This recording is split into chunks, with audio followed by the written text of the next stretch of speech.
Did you know that the easiest way to start your dream and actually stop procrastinating is to ask a particular kind of question? Obviously, most people always ask the opposite of that question, and when you ask the wrong question, you have just created a new cycle of procrastination or even completely giving up on those dreams. Now, what is that question?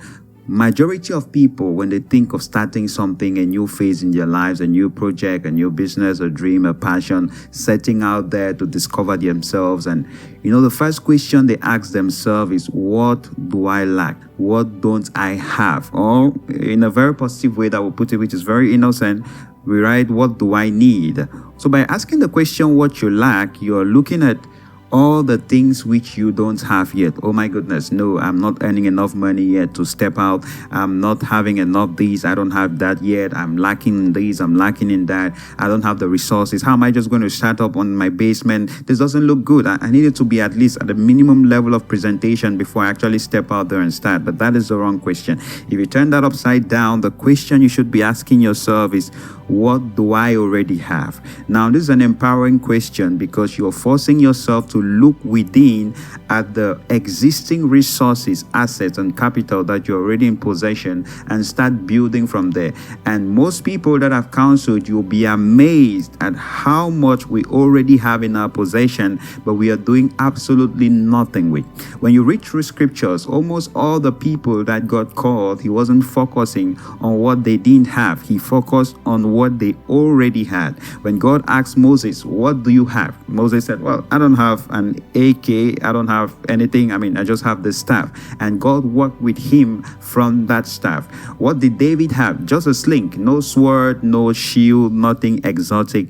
But he worked and achieved what he set out to with what he had. Samson, on his last day, didn't ask himself, what don't I have? Oh, no, I don't have eyes. No, he asked, what do I have? I could still have my strength, just a little bit. God, just borrow me a pinch of that strength again. Esther could have looked at the many things she didn't have. She didn't have the right to just step in on the king. She didn't have any extra favor in the eyes of the king. But what she had was that she was a queen. She could start building from there, meaning she could even have access to the court. Even if that would cost her life, at least that is something she had, and she built on there. One thing you must understand, if you must set out to pursue your passion and your dreams without wasting any more time, is looking at yourself as an underdog. And everything about underdogs is that they always build from what they have. Mind-blowing stories or testimonies of people building multi-million-dollar businesses, they are always starting from what they have. What do you have in your home you're not using, you're not making the most of, you're not maximizing? When you start asking yourself this question, you begin to see opportunities that you never thought you could actually have access for. So here you are, you already have some basic things you can start with, but you feel, no, I'm not going to look into that. I'm waiting for the day I have the full capital, or I'm waiting for the day I land a huge investor or a huge partner before I'm setting out. But no, ask yourself the question, what do you have already? What advantages, what connections, what network, what asset, what raw material, what assets do you already have that you can start building with?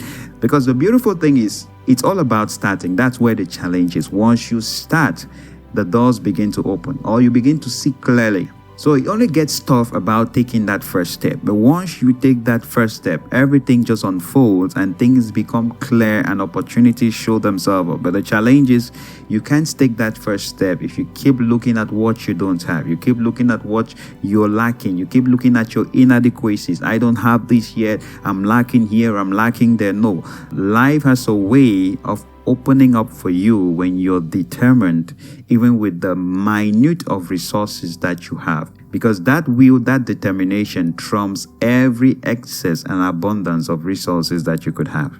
I don't know if you like that. If it inspired you, ask yourself what you do have and start building something from there. Then give this video a thumbs up, and if you're new here, subscribe and hit that bell so you don't miss the next videos. And until the next one, remain blessed.